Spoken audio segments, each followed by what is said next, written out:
Assalamualaikum warahmatullahi wabarakatuh. Hai teman-teman, berjumpa lagi dengan saya Umamatul Bahiyah dari jurusan Pendidikan Bahasa Arab kelas 3A. Apakah kalian tahu mengenai dasar-dasar teoritis pengajaran bahasa serta hakikat pembelajaran bahasa Arab sebagai bahasa asing? Nah, jika kalian tidak mengetahuinya, maka izinkan saya untuk sedikit menjelaskan mengenai pembahasan tersebut. Pada kesempatan kali ini, saya ingin membahas dua pembahasan tersebut, yaitu dasar-dasar teoritis pengajaran bahasa serta hakikat pembelajaran bahasa Arab sebagai bahasa asing dalam mata kuliah pengantar pembelajaran bahasa asing yang diampu oleh Bapak Hasan Saifullah MAG. Nah, kita masuk kepada pembahasan yang pertama, yaitu pembahasan mengenai dasar-dasar teoritis pengajaran bahasa. Segala sesuatu agar dapat berdiri secara kuat, utuh, kemudian berjalan secara lancar, dibutuhkan pondasi atau pijakan secara teoritis. Begitu pula dengan pembelajaran bahasa. Sebenarnya dibutuhkan pondasi atau dasar-dasar secara teoritis. Menurut Abdul Majid, dasar-dasar teoritis pengajaran bahasa dibagi menjadi 3 macam. Yang pertama yaitu ada dasar linguistik, kemudian yang kedua ada dasar psikologis, dan yang terakhir yaitu dasar pedagogis. Nah, berikut ini akan dijelaskan secara rinci mengenai ketiga dasar tersebut. Yang pertama, dasar linguistik. Dasar linguistik adalah dasar-dasar atau ilmu yang berkenaan dengan seluk-beluk bahasa, baik struktur bahasa, unsur-unsur bahasa, kemudian hakikat bahasa, dan lain sebagainya. Para ahli berbeda cara pandang mereka terhadap mendeskripsikan hakikat bahasa, sehingga muncul beberapa aliran, yaitu yang pertama aliran struktural dan yang kedua aliran generatif transformasi. Yang pertama yaitu aliran struktural. Aliran ini dipelopori oleh linguis dari Swiss yang bernama Ferdinand de Saussure. Aliran ini berpendapat bahwa bahasa tidak akan bermakna jika penutur dan pendengar tidak mampu memahami suatu bahasa tersebut. Pada aliran ini terdapat beberapa teori, yaitu yang pertama, bahasa pertama-tama merupakan bahasa lisan, kemudian yang kedua yaitu kemampuan berbahasa diperoleh dari kebiasaan yang ditunjang dengan latihan, dan yang ketiga yaitu setiap bahasa memiliki sistem yang berbeda dengan bahasa lainnya. Maka berdasarkan teori tersebut bisa ditetapkan beberapa prinsip dalam pengajaran bahasa, yaitu yang pertama, karena bahasa merupakan bahasa lisan, sehingga guru itu harus memulai pelajaran dengan menyimak terlebih dahulu, kemudian berbicara, dan dilanjutkan dengan membaca dan menulis. Kemudian yang kedua yaitu karena kemampuan berbahasa diperoleh dari kebiasaan, maka guru itu mengintensifkan kepada pembelajar atau kepada peserta didik untuk menghafalkan kosakata dan lain sebagainya. Dan yang ketiga yaitu hasil analisis konstruktif atau perbedaan antara bahasa ibu dengan bahasa lainnya dijadikan dasar pemilihan materi untuk mata pelajaran dan latihan-latihan. Nah, setelah kita tahu mengenai aliran struktural, maka berlanjut ke aliran generatif transformasi. Aliran generatif transformasi dipelopori oleh linguis dari Amerika, yaitu Noam Chomsky, yang mempublish bukunya yang berjudul Structural Language. Aliran ini berpendapat bahwa seorang penutur bahasa diharuskan mumpuni atau diharuskan menguasai sistem suara bahasa, kemudian kaidah bahasa, kemudian kaidah nahwu dan syorof, dan lain sebagainya. Jika dia tidak mengetahui hal tersebut, maka dia tidak akan bisa membuat kalimat dan mengungkapkan apa yang telah dia dengar tersebut ya. Kemudian pada aliran ini terdapat beberapa teori, yaitu yang pertama bisa kita lihat di sini, yaitu sama dengan aliran struktural. Bahasa pertama-tama merupakan bahasa lisan, yang kedua yaitu kemampuan berbahasa diperoleh dari proses kreatif pembelajar, dan yang ketiga yaitu adanya kesamaan sistem antara bahasa satu dengan bahasa lainnya. Berdasarkan teori tersebut bisa ditetapkan beberapa prinsip dalam pengajaran bahasa. Yang pertama yaitu kemampuan berbahasa adalah proses kreatif, sehingga guru itu memberikan kesempatan kepada pembelajar untuk mengkreasikan sebuah bahasa.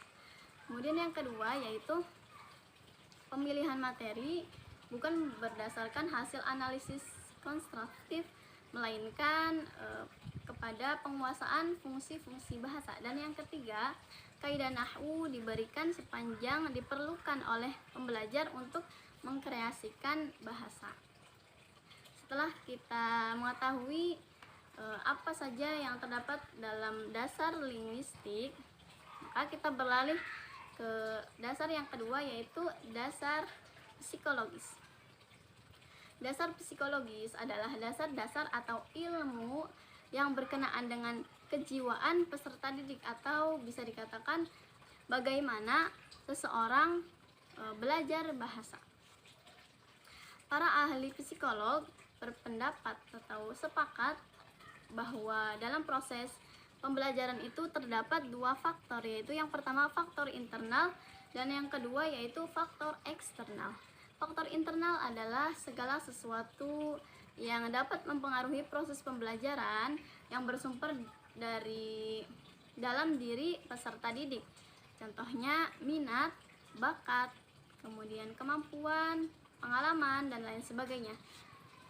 Selanjutnya, faktor eksternal adalah segala sesuatu yang dapat mempengaruhi proses pembelajaran yang bersumber dari luar diri peserta didik. Contohnya lingkungan, kemudian guru, orang tua, dan lain sebagainya. Nah, kemudian muncul persoalan, manakah faktor yang lebih dominan dalam proses pembelajaran demi keberhasilan pembelajaran? Nah, untuk menjawab persoalan tersebut, maka muncul dua aliran atau dua madhab, yaitu yang pertama kita lihat di sini, madhab behaviorisme dan madhab kognitif. Madhab behaviorisme. Madhab behaviorisme ini dipelopori oleh ilmuwan dari Rusia, yaitu Ivan Pavlov. Madhab ini menempatkan faktor eksternal dalam proses pembelajaran. Menurut madhab ini, belajar adalah perubahan tingkah laku akibat hubungan antara stimulus dengan respon ya. Jadi pada madhab ini guru sangat berperan aktif dalam proses pembelajaran, karena guru yang membentuk respon dan stimulus, kemudian guru memberikan materi pembelajaran, guru juga yang memberikan punishment atau reward, dan lain sebagainya. Sehingga pada aliran ini bisa dilatihkan dengan menghafal kosakata atau lain sebagainya. Kemudian yang kedua yaitu madhab kognitif. Madhab kognitif dipelopori oleh Noam Chomsky dan James Diz.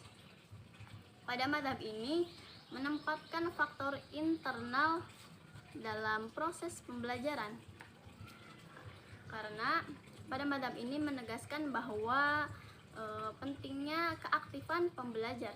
Jadi pembelajarlah yang berperan aktif atau yang mengatur dan yang menentukan sebuah proses pembelajaran. Lingkungan itu tidak menjadi awal atau akhir dan positif dan negatifnya hasil pembelajaran, tetapi dia yang menentukan pembelajaran tersebut ingin bagaimana.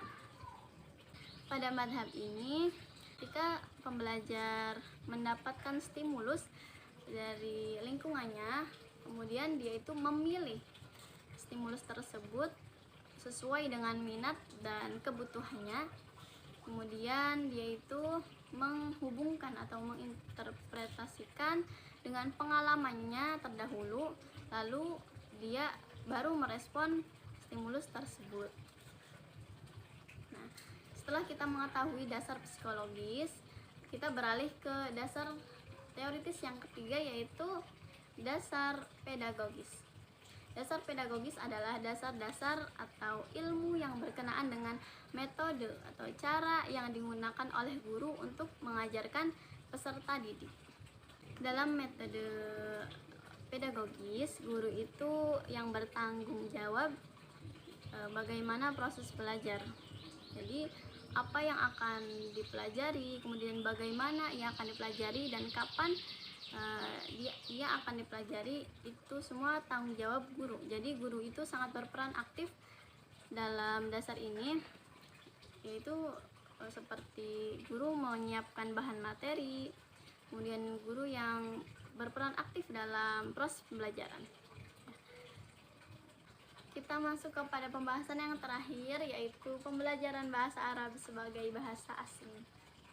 Telah kita ketahui bahwa bahasa Arab merupakan bahasa asing di Indonesia karena tidak biasa digunakan untuk berkomunikasi di Indonesia. Namun bahasa Arab juga sebagai bahasa agama karena sumber ilmu pengetahuan umat muslim, yaitu Al-Quran dan Hadis, yang mana Al-Quran dan Hadis itu berbahasa Arab, sehingga kita wajib mempelajari bahasa Arab. Kemudian apa sih hakikat pembelajaran bahasa Arab sebagai bahasa asing?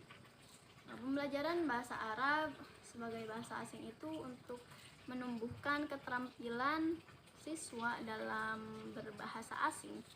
Nah, dalam keterampilan itu mampu berkomunikasi dengan berbahasa Arab, kemudian yang kedua mengenal bangsa Arab, dan yang ketiga mempelajari ilmu dan kebudayaan Arab dengan melalui buku yang bertulisan bahasa Arab. Nah, kemudian bagaimana cara guru mengajarkan kepada siswa mengenai bahasa Arab? Guru mengajarkan kepada siswa yaitu dengan 4 keterampilan. Yang pertama, maharoh al-istima atau menyimak. Nah, guru itu mengharapkan murid untuk menyimak apa yang telah dikatakan oleh guru, apa yang telah dijelaskan oleh guru. Kemudian yang kedua yaitu maharoh al-kalam atau berbicara. Peserta didik diharapkan bisa berbicara dengan berbahasa Arab, yaitu dengan latihan dialog atau lain sebagainya. Dan yang ketiga, maharoh al-qiraah atau membaca. Peserta didik diharapkan bisa membaca tulisan dengan berbahasa Arab. Kemudian yang keempat yaitu maharoh al-kitabah, menulis. Menulis ini menulis dengan berbahasa Arab, menulis Al-Quran atau lain sebagainya. Nah, setelah kita belajar bahasa Arab, apa sih lulusan dari belajar bahasa Arab ini? Lulusan yang pertama yaitu sebagai guru bahasa Arab atau pendidik bahasa Arab di pendidikan formal maupun non formal. Guru bahasa Arab diharapkan mampu menguasai teori pedagogis, teori psikologis, dan konsep bahasa Arab untuk proses pembelajaran. Kemudian yang kedua yaitu konsultan pendidikan bahasa. Konsultan pendidikan bahasa diharapkan mampu mengenali potensi dan minat seseorang melalui penelusuran informasi dan mengembangkan minat dan intensi tersebut untuk kewirausahaan. Kemudian yang ketiga yaitu penerjemah bahasa Arab. dan masih banyak lagi lulusan dari pendidikan bahasa Arab. Sekian penjelasan dari saya, semoga bermanfaat. Kurang lebihnya mohon maaf. Akhirul kalam, wassalamualaikum warahmatullahi wabarakatuh.